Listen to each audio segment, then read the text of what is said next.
everyone. So I believe you have completed your session with Ms. Jasmine and Mr. Prakash. So right now I will be sharing with you about the outcome-based learning. So basically we'll be learning about how to write the outcomes. They include like the PEO, PRO, and the CRO, and also how are we going to do the constructive alignment. There will be a long process where I have divided this course into two parts. The first part will be how to write the learning outcome, and the second part we'll be discussing about the constructive alignment. So for the first topic that we're going to discuss, basically I will give you some introductions. What's the meaning of the PO, PRO, and CLO, and how these outcomes are related to each other. So I hope that you will learn and enjoy this coming topic, that I will give you the introduction and a brief preview of all these outcomes. In this topic, we will have two things that I hope that you can achieve at the end of this presentation. Is that I hope that at the end of the day, you'll be able to explain the different level of learning outcomes, and also you'll be able to explain the curriculum development process. So let's look at the first thing first, yeah? So the first thing is the levels of learning outcomes. We have different level of learning outcome basically that for any particular course or program that we are teaching right now. It starts from the most broader level of learning outcome, which is the program educational objective, and then subsequently it goes down to the program learning outcome, or we call it the PLO, and then we have the course learning outcome, which is called the CRO, and finally we have the topics outcome. So what's the difference between all these four levels of learning outcome? First, we look at the PEO. So PEO actually referring to what you expect your graduates to achieve after 4 to 5 years when they have finished their program. So the keyword here is 4 to 5 years after they have finished their program. So basically we are referring to, like, for example, if people graduating from business courses, we will expect that after 4 to 5 years they might become a middle manager who possess a certain set of skills. So those skills will be referring to the program educational objective that you want to achieve by your program. So we will usually measure this through the employer survey or the alumni survey. Then subsequently, we will have the program learning outcome, which is the PLO. PLO is different from PEO in the sense that PLO is measured right upon the graduations. Means that once the students finish the program, then we should be able to measure the skills that they have acquired at a particular time.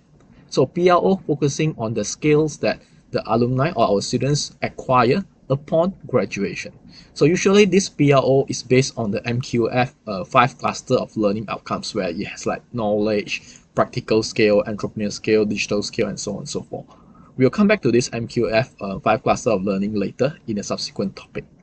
So normally, we will measure program learning outcome using the exit survey or the program survey that usually we done during the convocation. That exam department or the registrar usually will send out a survey to measure whether the students have achieved the skills that we have stated as our program learning outcome. Then subsequent level, we will have the course learning outcome. So very simple, course learning outcome is the skills or the capabilities that the students is able to demonstrate once they finish a course or a subject. Okay, so usually this course learning outcome CLO, we use Bloom taxonomy to measure different learning of domains. Like for example, we may measure at the cognitive level, affective level, or psychomotor level.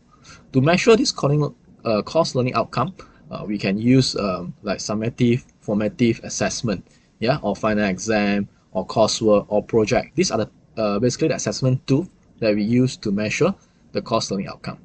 Also, we have the lowest level, which is a topic outcome. So topic outcome basically is determined by a specific topic that you want to cover in your course. So in your course, you might have a lot of chapters. In each chapters, you have many topics. So in each topic, you might have a specific outcomes that you want to achieve. That's referring to the topic level of outcome. So in overall, I want you to understand that there are 4 levels of learning outcomes over here, which is the PEO, the broader one, that measure students' graduations 4 to 5 years, yeah, after they have graduated. Then we have the program learning outcome, which is measured upon their graduation. Then we have the course learning outcome that measure upon the students completed the course. And finally, we have the topic outcomes that it measure when we cover a certain topic. Then after that, we have to understand the curriculum development process, because it is very important to know the alignment between the course outcome and the institutional outcome. So when we are designing a course, like for example, if we want to offer a new program, then this is called the curriculum design process. When we design the process, that time is designed backward. So what's mean by backward? Means that first we have our institutional outcome first. It could be like our university vision or missions that you want to achieve. Then after that, it will lead to your program educational outcome, PO.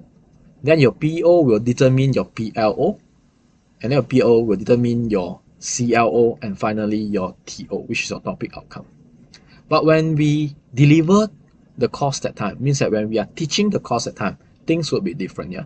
So deliver wise, it will go the other way around. It will come with the topic outcome first. So once the student achieve the topic outcome, then the students will achieve the course learning outcome as well, because all this is well mapped. The topic outcome will map against the course learning outcome. The course learning outcome will map against the program learning outcome. The program learning outcome will then be mapped against the program educational objective. And finally, the program educational objective will be mapped against the university vision and mission. So when you deliver that time, when the students achieve the topic outcome, we will assume that the students achieve the course learning outcome, and then achieve the program learning outcome, and then achieve the program educational objective, and finally achieve the university vision and mission. So this is why we stated it as, when we deliver that time, we deliver the course at time, is do it forward. While we design the program at time, we do it backward, where we start from the vision and mission. So this is how the alignment between the course outcome with the university vision and mission, and what's the difference between when you're designing a program and when you deliver a program. So overall, the curriculum development process, we can first start off with the purpose of the qualification. This will be the starting point when you want to develop a new program. So what's the purpose? You want to have this bachelor program, for example. So then you state your program educational objective by try to answering this question: what the graduate will become in 4 to 5 years time. Then after that, you state your principal learning outcome, which is your program learning outcome. What skill the students will have immediately upon graduations by completing your bachelor program. So you can ask for the stakeholders' input when you want to design your PEO and PLO that time. The stakeholders could be your alumni, could be your professional bodies, could be the industry people as well, or your external expert that you have appointed. They will give you the inputs on how to design the appropriate PO and PLO as well. And you can also refer to the program standard of your programs, then they will give you more insight about it. Then after that, you will identify what are the courses that you want to put in your program. What are the elective? What are the core? What are the MPU subject? All this you will be identifying after you have determined your program learning outcome. Yeah. So what are the subject that you want to put in, and then you develop the course learning outcome for each of the course. So at this stage, you can refer to your program standard, or more importantly, you refer to your body of knowledge, the BOK we so called. And you can also get the stakeholder inputs as well for you to identify what are the courses to put into your program. Then after that, you can develop your CRO. Okay, so once you have developed your CRO, then you can start to do your CRO and PRO mapping. Because your CRO is written using the Bloom taxonomy level, then you can map it accordingly to your PLO.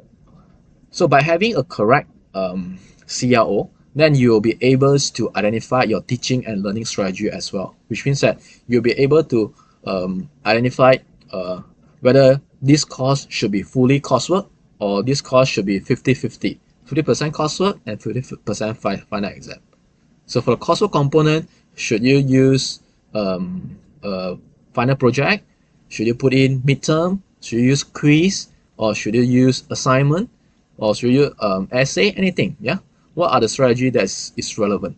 Then you will be identifying over here as well, based on the course learning outcome that you have designed. Then after that, you will do a specific assessment tool as well, yeah? Whether you want to put in your final exam as your assessment tool, and what are the assessment tools that you will be using as well, okay? So there are a lot of assessment tools specially designed for different Bloom taxonomy level. So we will discuss this in the coming topic where we will be discussing about the assessment and the teaching and learning strategy as well for different Bloom taxonomy, which include the different learning domain as well for cognitive, psychomotor, and affective as well. So to do this, you need to refer to your credit guideline, yeah? Because credit guideline, whether your course is like 3 credit or 4 credit, it will determine how many self-learning time that you should allocate for each of the activities. Like for example, a 3 credit course should give you a total of 120 self-learning time, while a 4 credit course should give you a 160 self-learning time. So because each of your teaching and learning strategy will eat up a lot of student self-learning time. Like for example, like project, they might need to use more time compared to doing a midterm exam, like for example. So by combining all this self-learning time, it will tells you that whether you have exceeded your credits or you are given too many credits or too low credit for this particular course. So this is why referring to the credit guideline. So this is the overall curriculum development process. Topic about the self-learning time will be covered by Dr. Sean after my session, so you can learn more from him as well on this self-learning time methods and how it contributes to your credits. So basically, my objective here is to tell you the overall curriculum development process, and hopefully from here you'll be able to see the connection between PLO, the PEO, PLO, and CLO, and subsequently how it relates to our assessment and teaching and learning strategy as well. What teaching technique we should use and what assessment we should use. Okay, so hopefully you are clear right now between the relationship between all these components. So our next topic, we will start to go into program educational objective, like how to write the program educational objective. Okay, so I will wait you in the 3.2 writing program educational objective. Okay, thank you.